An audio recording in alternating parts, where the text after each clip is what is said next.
Assalamualaikum warahmatullahi wabarakatuh. Hai sahabat pintar, apa kabar? Semoga kalian selalu sehat dan tetap bersemangat ya. Jumpa kembali bersama Bu Guru di YouTube channel Guru Mandiri.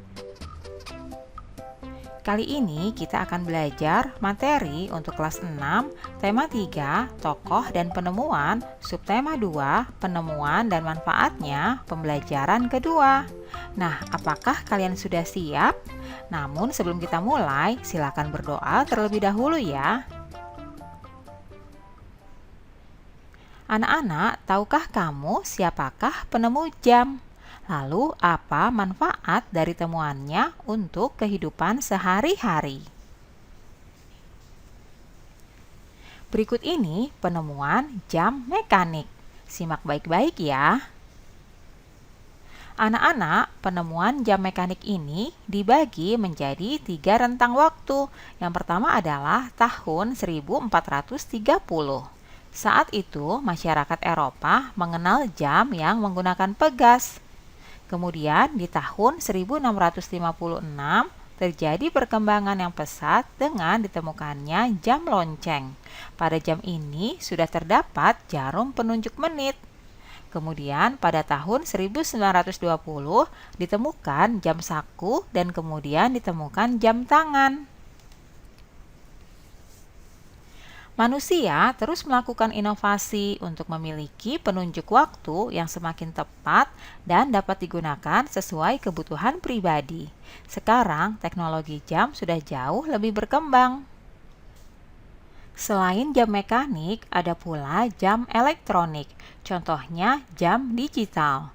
Manusia kemudian dapat menggunakan berbagai pilihan teknologi penunjuk waktu sebagai pedoman waktu pribadi dalam melakukan kegiatannya sehari-hari.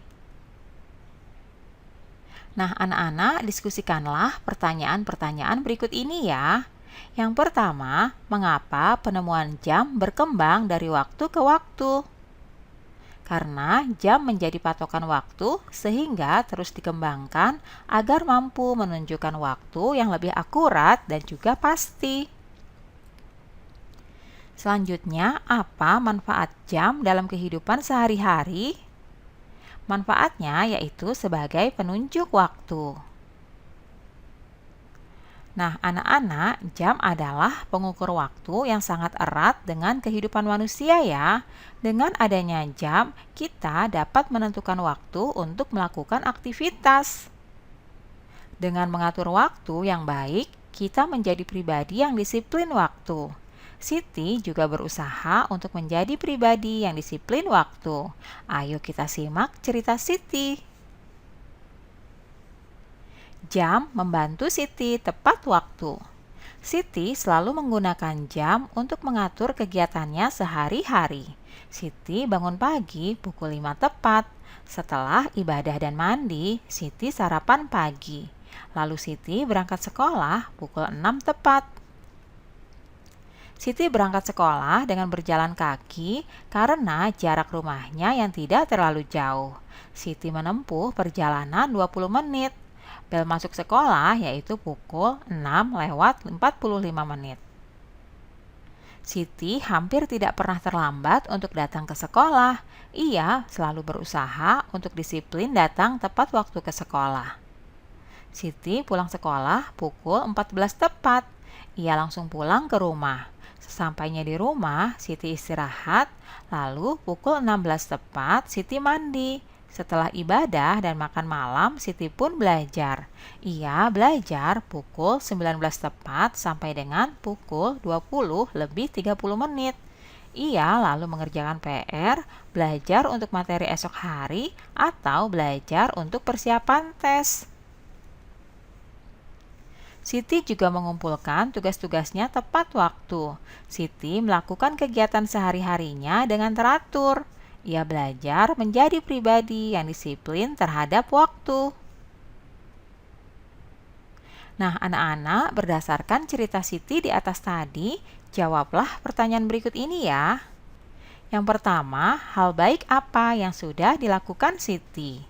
Yaitu selalu tepat waktu. Yang kedua, apa manfaat jam dalam kehidupan sehari-hari? Manfaatnya yaitu sebagai penunjuk waktu. Selanjutnya, mengapa Siti mengatur waktunya dengan teratur? Agar menjadi pribadi yang disiplin terhadap waktu. Nah, anak-anak, pertanyaan berikutnya, apa manfaat yang Siti dapatkan ketika ia mengatur waktunya dengan teratur? Manfaatnya antara lain tidak pernah terlambat untuk datang ke sekolah. Lalu menurutmu apakah Siti adalah pelajar yang baik? Ya, Siti merupakan pelajar yang baik karena Siti adalah anak yang disiplin. Disiplin merupakan salah satu ciri pelajar yang baik ya. Kemudian anak-anak, apakah Siti sudah melaksanakan kewajibannya sebagai pelajar? Kalian jelaskan ya mengapa. Ya, benar sekali. Siti telah melaksanakan kewajibannya sebagai pelajar.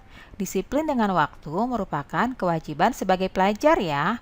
Datang ke sekolah dan mengumpulkan tugas tepat waktu adalah kewajiban seorang pelajar. Nah, anak-anak, kalian harus bisa meniru sikap Siti ini ya. Siti merupakan anak yang selalu disiplin dan pandai untuk mengatur waktu, sehingga kalian akan menjadi seorang pelajar yang baik, yang pandai mengatur waktu dengan teratur. Anak-anak datang ke sekolah dan mengumpulkan tugas tepat waktu adalah kewajiban seorang pelajar ya. Mengapa hal tersebut merupakan kewajiban? Lalu apa dampaknya ketika kita tidak melakukannya? Siapa saja yang akan kita rugikan? Nah, coba simak penjelasan Bu Guru berikut ini ya. Datang ke sekolah tepat waktu. Itu merupakan kewajiban kita karena termasuk dalam tata tertib yang ada di sekolah. Jadi kita harus menaatinya ya. Jika kita datang ke sekolah tidak tepat waktu atau datang terlambat, maka dampaknya adalah kita akan mendapatkan sanksi atau hukuman. Selanjutnya, pihak yang dirugikan itu adalah diri sendiri dan juga orang tua. Kemudian, dalam hal mengumpulkan tugas tepat waktu. Mengumpulkan tugas dengan tepat waktu merupakan aturan yang juga harus ditaati ya. Nah, dampaknya jika dilanggar akan ketinggalan pelajaran, mendapatkan nilai jelek, dan tugas menjadi menumpuk. Jika hal ini dilakukan, pihak yang dirugikan yaitu diri sendiri, guru, dan juga orang tua.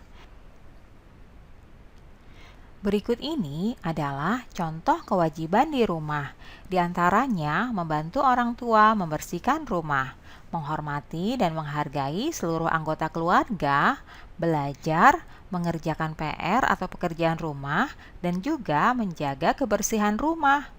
Selanjutnya, contoh kewajiban di sekolah. Di antaranya adalah menjaga nama baik sekolah, tidak merusak fasilitas umum milik sekolah, dan mentaati peraturan serta tata tertib yang berlaku di sekolah. Selanjutnya, contoh kewajiban di masyarakat. Di antaranya yaitu menjaga suasana agar tetap damai dan tentram serta sejahtera, saling menghormati dan menghargai masyarakat yang ada di sekitar kita, dan juga saling membantu dan bergotong royong. Itulah contoh-contoh kewajiban kita di rumah, di sekolah, dan juga di masyarakat ya. Demikianlah pembelajaran kita pagi hari ini anak-anak. Terima kasih sudah menyaksikan. Sampai jumpa lagi pada video pembelajaran selanjutnya ya. Salam sehat dan tetap semangat. Wassalamualaikum warahmatullahi wabarakatuh.